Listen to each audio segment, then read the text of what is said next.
Institutdagi o'qishning birinchi kuni davomat. Sezdikki, bizning familiyamiz salkam bir xil. Tanishdik va kuldik. Yaqin vaqt oralig'ida bizni bir guruhga qo'shishdi. Guruhda 1,5 o'g'il bola va 33 ta qiz bola bor edi. Bu misoli odatiy garem animalardagi holat kabi, lekin anime hayot emas. Hamma bilan gaplashardim, lekin u bilan ko'proq. Biz do'st bo'ldik uzoq vaqt. Har doim birga edik. Darsda, tanaffusda, oshxonada, kutubxonada, ko'chada, do'konda va birga ovqatlanardik va kulardik. Undagi hamma narsa yoqardi. Qanday chizishi, qanday kiyinishi va hattoki hiqillashi ham. Uni sevib qolganimni tushundim-da, barcha hislarim haqida aytib berdim. Birinchi bosamizni bo'ynimning g'irchillashi to'xtatgandi. So'ngra kuldik.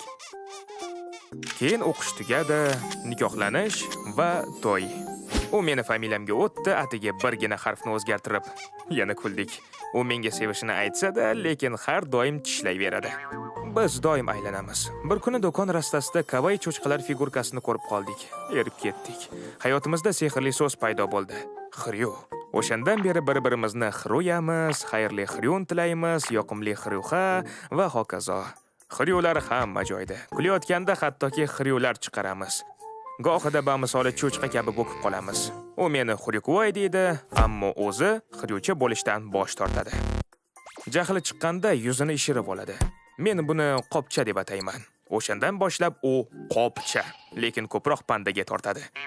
Yotadi, turtadi, quchoqlaydi. U aytadiki, men gapirdim deydi, lekin gapirmagan bo'ladi. Balki gapirgandir, ammo men eshitmagandirman, chunki meni boshim teshikku va tupoyman-ku. Uni o'ng deyishi ba'zida chap degani, u eski mavzuni tugatmasdan boshqasiga o'tib ketadi, yana hazillarni ham oxirgacha ayta olmaydi, chunki bu hazil o'zi uchun kulgili. Ko'lda o'zini qo'lidan qo'rqib ketishi mumkin, uni akula deb o'ylab, keyin cho'kishni boshlaydi. Negadir o'zini pulsini o'lchaydi, lekin noto'g'ri va o'zini og'ziga qarashini so'raydi. Ha, yana bizda 3 ta farzand. Dada, hozir nima qilyapsiz? Bilganimda edi. Alohida uxlagan paytimiz bo'lgan. Chunki u bolani emizishi kerak edi. Men esa ertalab ishga borishga majbur edim.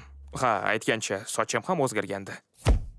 Xullasda, u bacha bilan mehmonxonada yotardi, men esa yotoqxonada. Uxlashni endi boshlagandim, lekin pipiga turishga to'g'ri kelib qoldi. Paypaslab, qorong'uda hojatga borayotgandim, lekin kirish oldida toshdek qotib qoldim. O'zingiz tasavvur qiling. Bolangiz va ayolingiz uxlayotgan xonaning naqd o'rtasida g'alati ovoz chiqaradigan shimshiq o'zga sayyoralik maxluqning soyasi turibdi.